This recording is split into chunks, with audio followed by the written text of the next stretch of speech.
and flight of freedom. And we need to assume the responsibility for educating our children. Our children go to school for training, not for education, okay?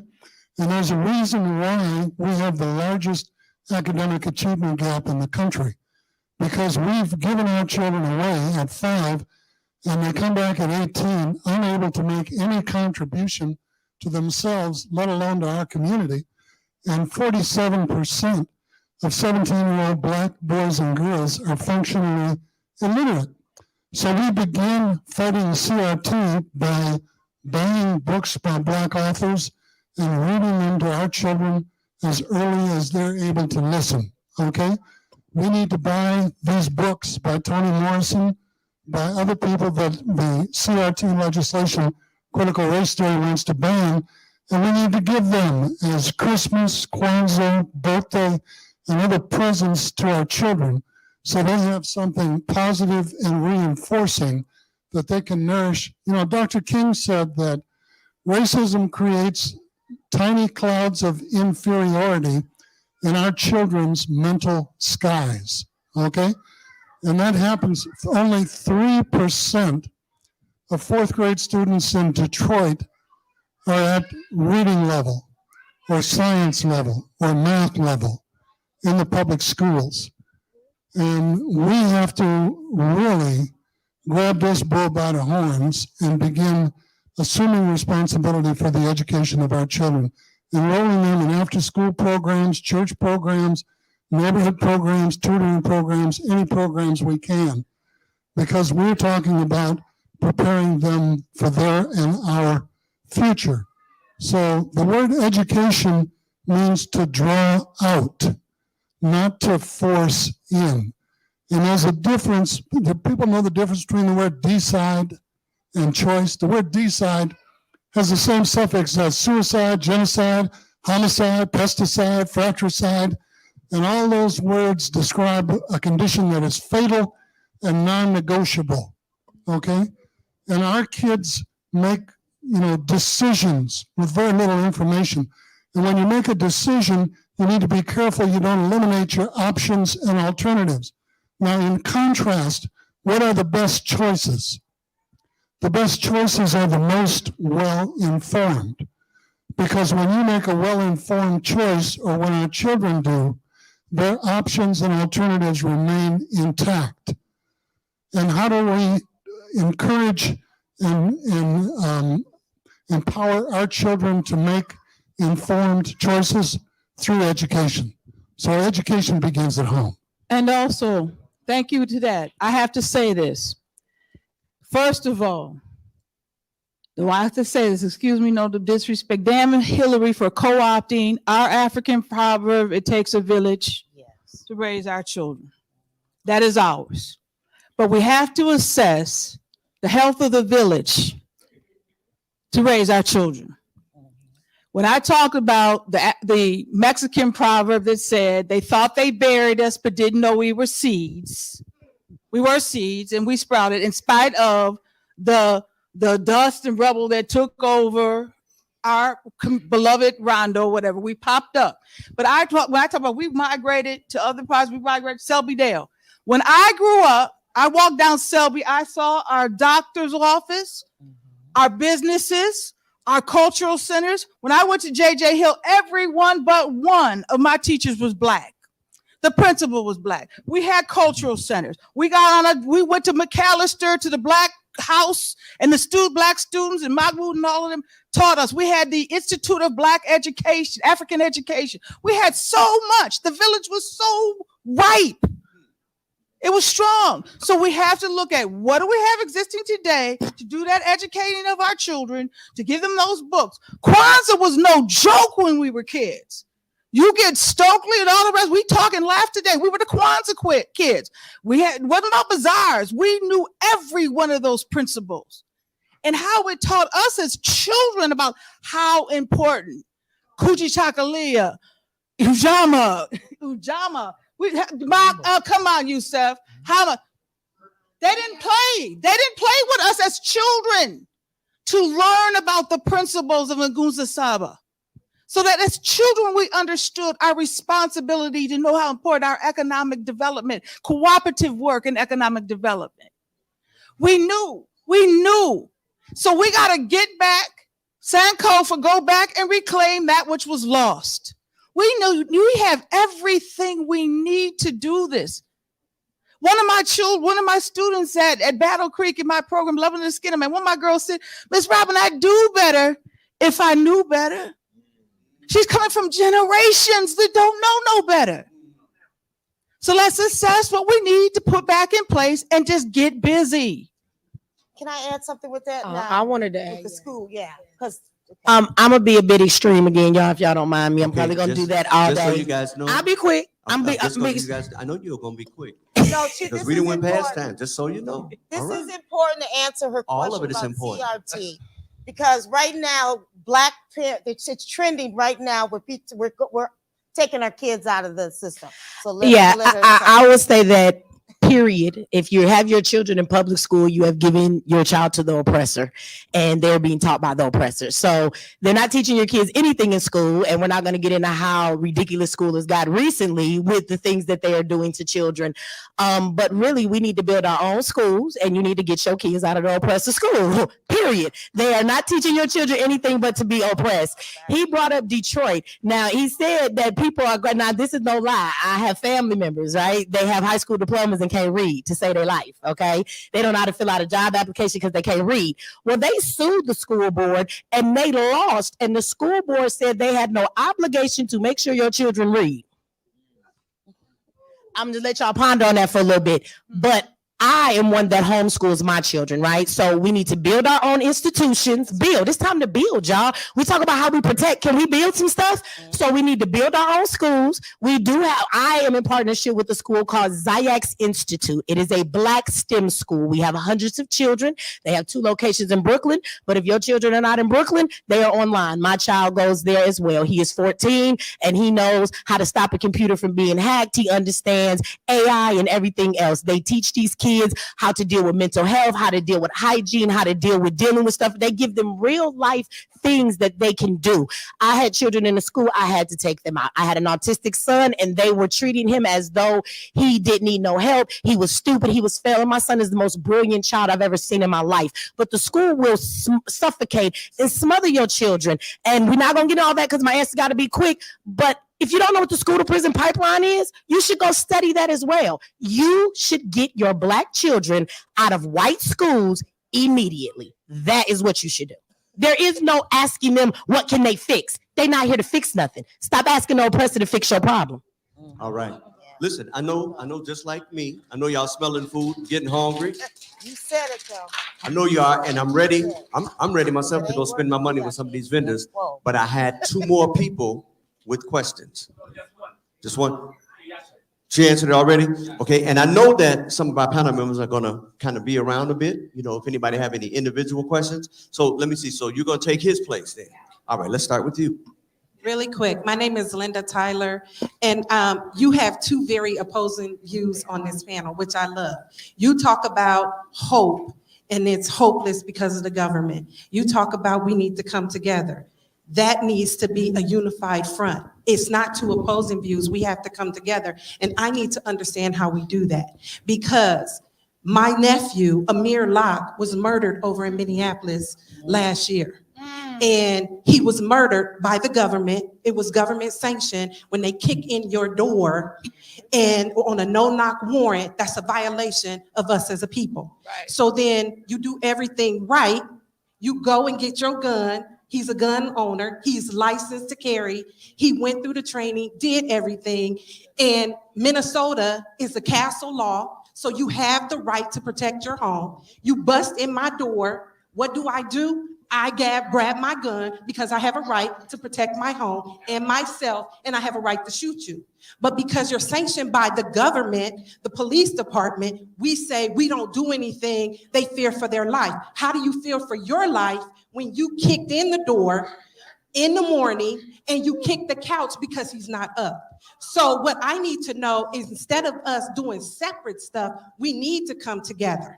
And because I am spiritual, not religious, I do believe that God will intervene, but faith without works, so we have to do something, is dead. And so we need to rally up, do something in order to protect our community and stop being divided about our principles and how we don't agree. We can agree to disagree, but we need to do something in order to change. Amen. So I just need to know, the question is, how do we come together on opposing views to protect what is ours? Amen. Okay, so thank you. And I watched Amir. I want to show my respect to Amir Locke, a victim of gun violence. Like I said, I'm a survivor of gun violence, so we have mutual feelings. I say my role model is LeBron James. LeBron James uses his platform in the right way. LeBron James built a school for his people, for parents and teachers. So I feel like a lot of us, we need to use our money in the right way. From Dr. Umar last year, being part of this discussion last year, he said we spend billions of dollars on pointless stuff all the time: cosmetics, drugs, alcohol, you name it, luxury things, designer, right? But all of a sudden, we're not building our system for our kids, right? We're not building schools, right? We're not building our legit places for our kids to learn our culture, right? Instead of, like you said, putting them in school, now they're learning all the white history and things like that. Why we study, buying to this Christmas and buying to this Halloween and buying to this Easter, right? Why we not teaching them Kwanzaa? Why we not doing these type of things, right? So I think having that LeBron James quote is put the money in the right places, invest in your community, invest in your loved ones, and bring your parents on along too, because they need help too. So I love LeBron James for doing that, because he's leading by example of putting the money in the right places, using his resources to better the community and better his people and things like that. LeBron James also wrote a check for $70 million for any student that graduates from high school in Akron, Ohio, his hometown, to pay all 4 years of room, board, tuition, and books to go to college. And I wish there were more African-American athletes that would follow his example. My thing is this: you can go to college these days and come out without a job. Okay? So my thing is, my daughter is a culinary director. She makes more money than me even coming out of college right now, because she worked herself up there a little while. But my point is this: not everybody's meant to go to college. And I think we have to look at other ways to build wealth and ownership. So that is why we do have this event. Now, the question you ask about bringing everybody together, this panel discussion is meant to bring the people that are from different age levels, groups, outcomes, or whatever, so that we can chime in and work together.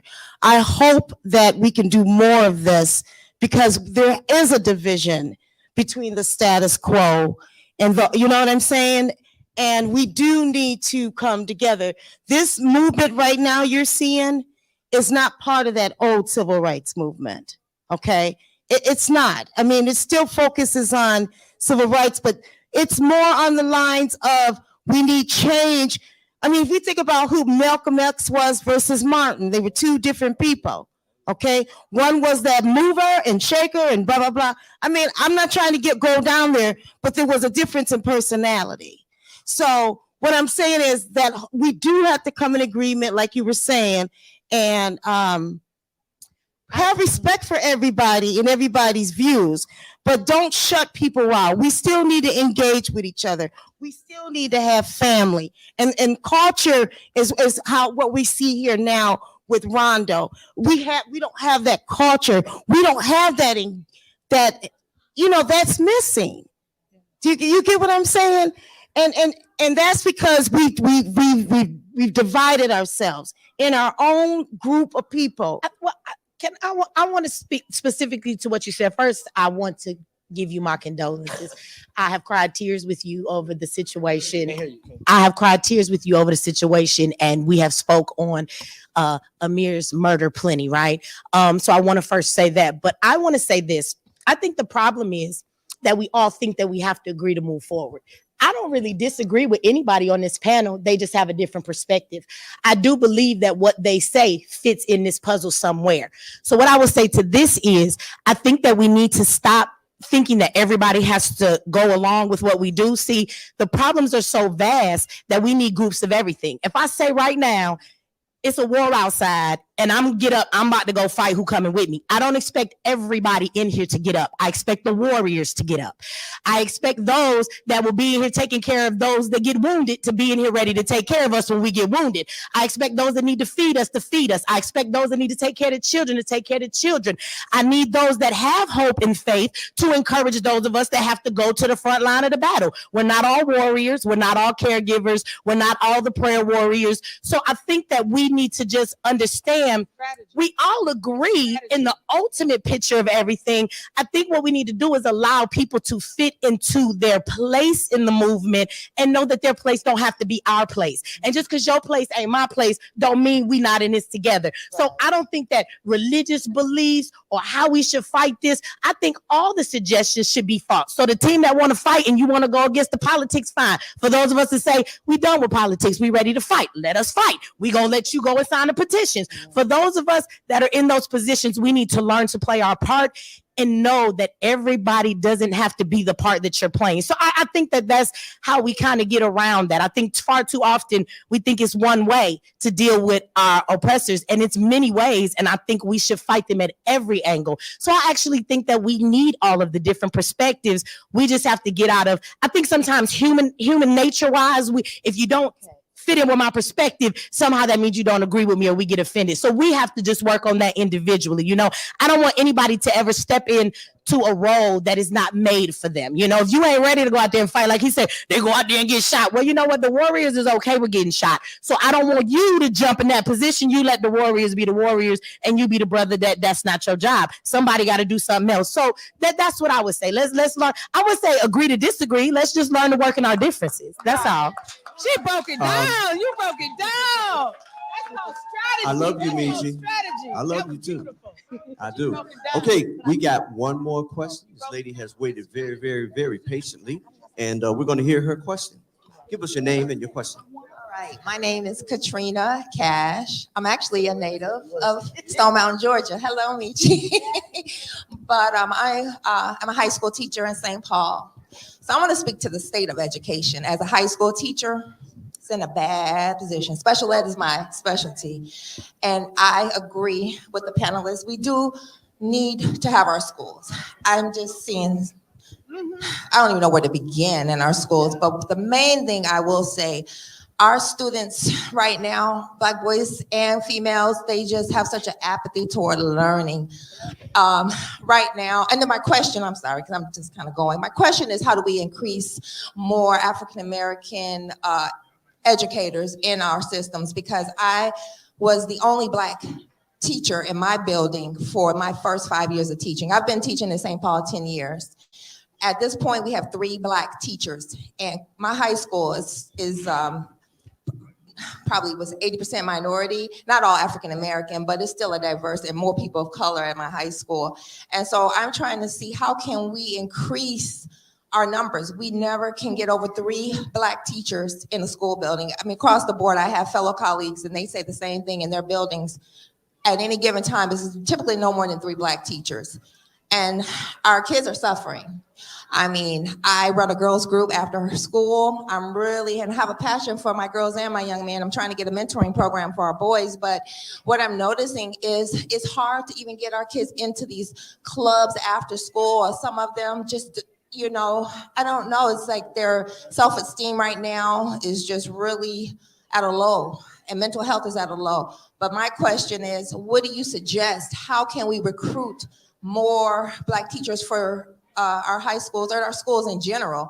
Because until we get more representation of African Americans in our schools, I don't see it changing at all. I mean, I'm constantly trying to mentor my fellow colleagues on how to work with our students, because they don't understand why the students are acting so differently with me versus them, and the behaviors are off the charts. Yep. Go ahead. Off the chart. I say amen because I teach. You understand? And until the village makes that such a priority, Yes. because until the village brings that village pressure to have the educators that are there back in that district, And those schools feel that pressure from the village until the village shows up at those school board meetings. Because that's what I grew up seeing and feeling. Yeah, he said his sister, my mama. There are things we could do, like churches adopt a school and show up and say, we're going to be in the lunchroom with them babies. Our children need to see, even if they're not teachers in there yet, see those people that look like them in those schools. Meet them at the door when the buses show up. Yes. We need to be present and be the village that we were and can be to put that pressure on. So we have to put the pressure. Yeah. We have a responsibility as community. Yeah. Because our kids want it. They I want it. I have students who see me in the hallways, and for the longest, they thought I was a teacher's aide. They didn't even know I was a teacher. They come up to me, what do you do in here? And I'm like, I'm a teacher. And so I have to, constantly let those who don't know who I am. So, and then I've had some general ed students. Can I be in your class? I'm a specialist. So Yes. you have to have an IEP, to be in there. And I'm like, I wish I could take them all, but, I can't. But so many just sometimes when they see me and realize that I am a teacher, so that lets me know they want to see themselves represented in the classroom. And some of them just come up just because. And they love you. You are that bright light. What school are you at? Como Park, senior. Como. Oh, Lord. We have to. And as I tell my students, I said, you may have other classes in here. They're gonna set that that bar low, not up in here. Oh no. Not up in here. And they try. You talk to your mama like that? Yeah, but I ain't your mama. That's how I talk. They need that old school. I tell them off. But we need you. We need you. Yeah. We need community village. Community. Please come Yeah. up, show up. I had one student tell me recently, you remind me of my auntie. I'm glad. I get grandma now. I'm like, oh. Your auntie. So let me just weigh in just a little bit up on that is, so like, okay, you put black teachers in a white system, you still in a box, right? Yeah. You still have a lesson that you gotta give to the students, right? But why take that approach instead of like I said, build our own village, right? Because if you look at HBCUs, right, there's more white professors than there are black. So does it really matter about that part though? 'Cause at first I thought HBCUs almost had all black professors, right? But it was a real reality. There's more white professors at a HBCU than there is blacks. So how about, like you said, us take that LeBron James approach of building our own village? Because then it's like the intentions are in the making of it, of the how we're gonna structure this whole building, right? And like from the lessons to the structure to the values, the whole nine, instead of just having a black teacher teaching white lessons. And I agree. But at the high school, college, you're having two different levels because at the high school, they have to go to high school. College, they get a choice in that. So that's, to me, the biggest difference. And so for those who have to go to the public high school, to me, it's still important until we can get our schools to still have black representation. That's a must have. Because until we get those teachers represented, I think this is just that achievement gap and the pipeline, the prison, it's going to keep going. Now I agree with you, but my pushback is North Minneapolis, right? The principal stood up for the students, let them go on a walkout that she supported, right? And before you know it, she's under fire for supporting the students. So no matter how bad we want to feel like we're in charge of something, just like somebody that's renting a house saying like, oh yeah, I pay rent every day, brother, you can get kicked out tomorrow. Right? Oh yeah, I got this good paying job. You can get fired tomorrow, right? So it's like, long as we in this system, they can take us out anytime. Just like you said, this lady from North Minneapolis she's been the best principal since North Minneapolis been around. I mean, since my little era, right? And she cares about the students and all that, right? But all of a sudden, as soon as you step out your box, here you go under fire, right? So, like I said, we have to create our own system for our village because we're the only one that can teach them right.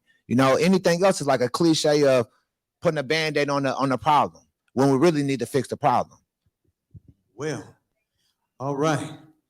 How about a hand for our distinguished panel?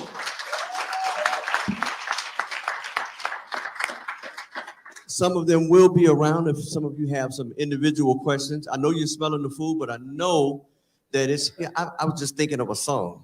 I looked back in the back and I thought of a song. The name of the song is If You Really Love Me. I just looked back in the back of the room and I thought about that song. And I think y'all might get treated to it a little bit later. Let me bring back who done got some rest. Crystal, how about a round of applause, please?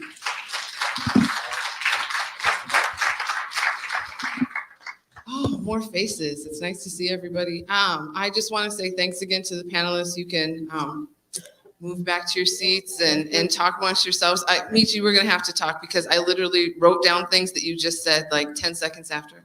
So I am very pleased to be here. Thanks for joining us in that discussion. We have coming up 2 musical performances. Feel free to walk around and get some food at any of the vendors, look at things. But the first person I would like to bring up is Miss Juneteenth, Minnesota, Damaris Jones, and she will be blessing us this morning, or this afternoon, I'm sorry.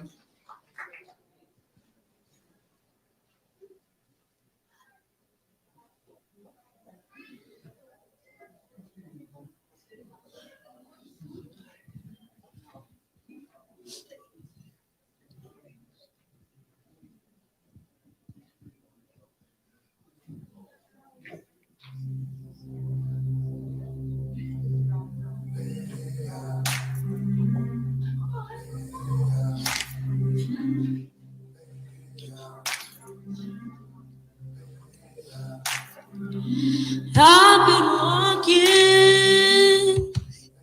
with my face turned to the sun, weight on my shoulders, a bullet in my gun.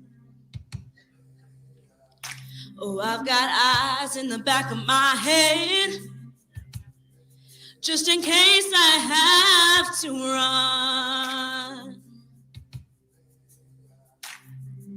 I do what I can when I can, while I can for my people. While the clouds roll back and the stars fill the night, that's when I'm gonna stand up, take my people with me. Together we are going to a brand new home, far across the river. Do you hear freedom calling? Calling me to answer, gonna keep on keeping on. I can feel it in my bones. Whoa,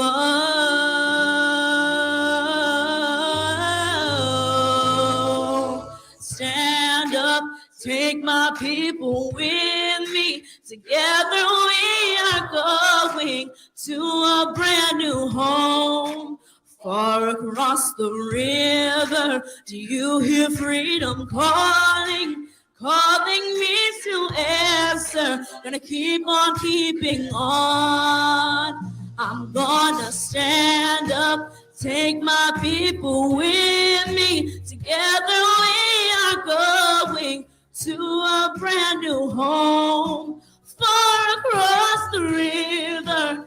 I hear freedom calling, calling me to answer. Gonna keep on keeping on. I can feel it in my bones. I go to prepare a place for you. I go to prepare a place for you. Thank you.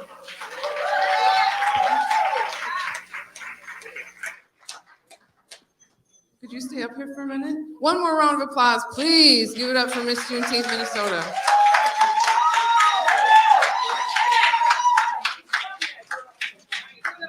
So I'm just meeting you, and I would just like to know, and maybe you could just share a little bit about what it is you would like to promote and push forward in your position as Miss Juneteenth, Minnesota for the Black community, and for Rondo in particular, if you have any thoughts on that. So my entire platform, when I first started all the way up to now, is encouraging young adults to speak up for what they think is right and know that they have a voice and that they should always be heard, and to not be afraid of wanting to speak up for what's right and what they think is right. Because, okay, because everything that they think and everything that they have questions about, everything matters. And that if they have questions, that they just need to ask them, because obviously they're never gonna know. Could you maybe tell us a little bit about your education and where you're at, where you'd like to go, aspirations that you have for career and just living? Well, I do attend Coon Rapids High School. I am a 11th grade junior. Got one more year to go. I don't exactly know what college I'm going to attend yet, but I'm definitely going to college. I want to be a actress or a singer or anything in designing things, because I, love to design things in my room. My room is packed.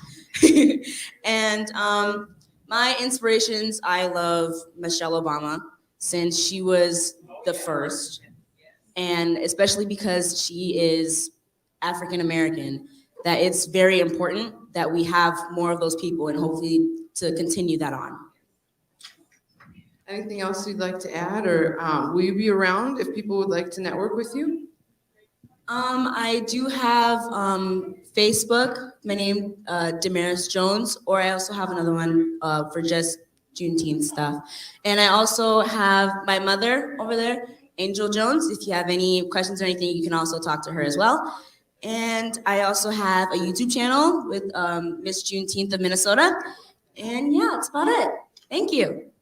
Thank you so much. We appreciate you being here. Thank you.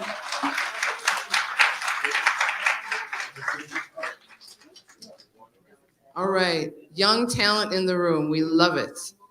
I would like to introduce our next musical performers, actually, Priest and the Righteous One.